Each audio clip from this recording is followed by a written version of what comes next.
Hello বন্ধুরা, Priyanka's kitchen and ব্লগে তোমাদের স্বাগত জানাই। তো দেখো, আজকে একটা নতুন রেসিপি নিয়ে তোমাদের কাছে হাজির হয়ে গেলাম। আজকে রেসিপিটা হচ্ছে স্পাইসি প্যান ফ্রাইড মোমো। তো এটা চিকেনের স্পাইসি প্যান ফ্রাইড মোমো বানাবো। তো চলো ঝটপট দেখে নেওয়া যাক। তো দেখো, প্রথমে কিন্তু আমি মোমোগুলোকে হালকা তেলে ভেজে নেব, মানে হালকা ব্রাউন ব্রাউন হয়ে যাবে, তখন আমরা এগুলি নামিয়ে নেব। তো মোমো বানানো দেখালে রেসিপিটা অনেক লং হয়ে যাবে। আর আমি একবার মোমো বানানো রেসিপি আমি একবার চ্যানেলে দিয়েছি, তোমরা চাইলে মোমো বানানোর রেসিপিটা দেখে নিতে পারো। তো আমি শর্টকাটেই আজকে দেখাচ্ছি। তো দেখো, ভালো করে আমরা হালকা তেলে ভালো করে ভেজে নিয়েছি গোল্ডেন ব্রাউন হওয়া পর্যন্ত। তারপর মোমোগুলো নামিয়ে নিয়েছি।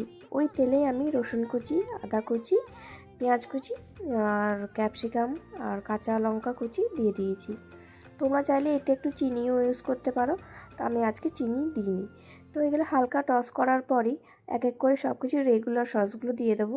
প্রথমেই দিয়েছি soya sauce, red chilli sauce, tomato sauce আর সেজওয়ান কেচাপ। বাস ভালো করে এটা দিয়ে ভালো করে মিক্স করে নিয়ে আমরা এর মধ্যে অল্প একটু ভিনিগার দিয়ে দেবো।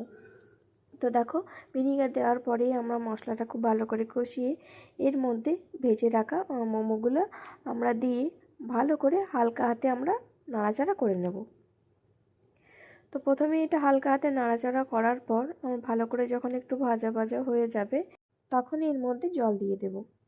তো তোমরা চাইলে এইভাবে করে খেতে পারো, যে হালকা ভালোভাবে ভাজা হয়ে গেলে তোমরা যদি ভাবো যে আমরা ড্রাই খাবো, তো তোমরা বিনা জল দিয়েও করতে পারো। তো আমি একটু জলে ফুটিয়ে নিয়েছি যাতে একটু নরমও হয়ে যাবে। আর জল দেওয়ার পরে আমি এর মধ্যে কর্নফ্লাওয়ারের স্যালারিটা দিয়ে দিয়েছি যাতে সসটা ঘনত্বটা ডিপ হয়ে যায়। তো দেওয়ার পরেই দেখো, আমাদের খুব ভালো করে ফুটেও এসেছে। আর ওপর থেকে ধনেপাতা দিয়ে আমি সসটা আরও একটু ঘনত্ব করে নেব, মানে যাতে একটু টাইট টাইট ভাব হয়। তারপরেই কিন্তু আমি এটা নামিয়ে নেব। খুব একটা ঝোল রাখিনি, তবে এইভাবে একটু জল দিয়ে ফুটিয়ে ভালো করে ঘনত্বটা একটু করে নিলে দেখবে খুব নরম হয়ে যাবে এই প্যান ফ্রাইড মোমোগুলো। তো দেখতেই লোভনীয় লাগছে না? তোমরা এটা শুধু খেতে পারো বা কোনো কিছু চাউমিন দিয়েও খেতে পারো, বা ফ্রাইড রাইস দিয়েও খেতে পারো, মন্দ লাগবে না। তো আজকে তো আমি এরকমই খেয়েছিলাম।